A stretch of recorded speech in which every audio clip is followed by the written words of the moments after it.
BNP chairperson Begum Khaleda জিয়ার শারীরিক অবস্থা অপরিবর্তিত রয়েছে। মেডিকেল বোর্ড বলছে তার অবস্থা এখনো বিদেশে নেয়ার মতো নয়।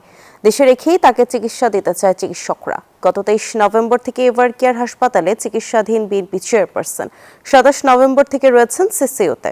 সাবেক প্রধানমন্ত্রী দীর্ঘদিন ধরে আর্থ্রাইটিস, ডায়াবেটিস, কিডনি, লিভার, ফুসফুস, চোখের সমস্যা সহ নানা জটিলতায় ভুগছেন।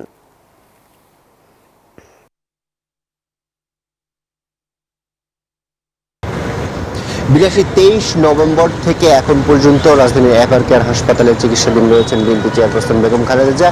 এখন মূলত বিএনপি চেয়ারপারসন খালেদা জিয়ার যে জটিলতাগুলো রয়েছে সেগুলো কখন উন্নতি হয় বা কখন অবনতি হয় বা কখন বেড়ে যায় এই বিষয়টি কিন্তু স্থির নয় বা আনপ্রেডিক্টেবল, যেটা বলা হয় ডাক্তারের ভাষায়।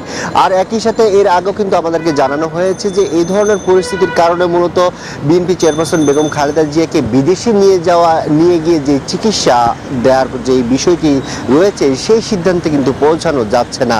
আর আপনারা জানেন যে ডাক্তার শাহাবুদ্দিন তালুকদারের নেতৃত্বে বাংলাদেশের যে মেডিকেল বোর্ড, এছাড়া ডাক্তার জেড.এম. জাহিদ, এছাড়া ডাক্তার জুবাইদা রহমান, এই তিনজন, এছাড়া চীন থেকে আসা যে মেডিকেল দল, এছাড়া যুক্তরাজ্য থেকে আসা যে মেডিকেল দল, এই তিন বোর্ডের সমন্বয়ে কিন্তু সার্বক্ষণিক বেগম জিয়ার চিকিৎসা চলছে। নিবিড়ভাবে যেই চিকিৎসা সেই চিকিৎসা কিন্তু চলছে।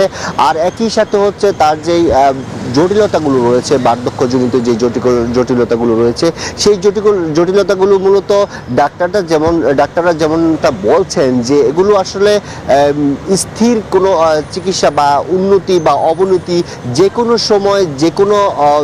সময় যে কোনো অবনতি বা উন্নতি এই ধরনের একটি পরিস্থিতি কিন্তু বিরাজ করছে। এই যার কারণে যে বিদেশে নিয়ে গিয়ে যে উন্নত চিকিৎসা নেওয়ার যে বিষয়টি সেই বিষয়ে কোনো সিদ্ধান্তে যাওয়া যাচ্ছে না। এই ছিল এভার কেয়ারের সামনে থেকে বেগম জিয়ার চিকিৎসা সংক্রান্ত আমার কাছে সবশেষ তথ্য।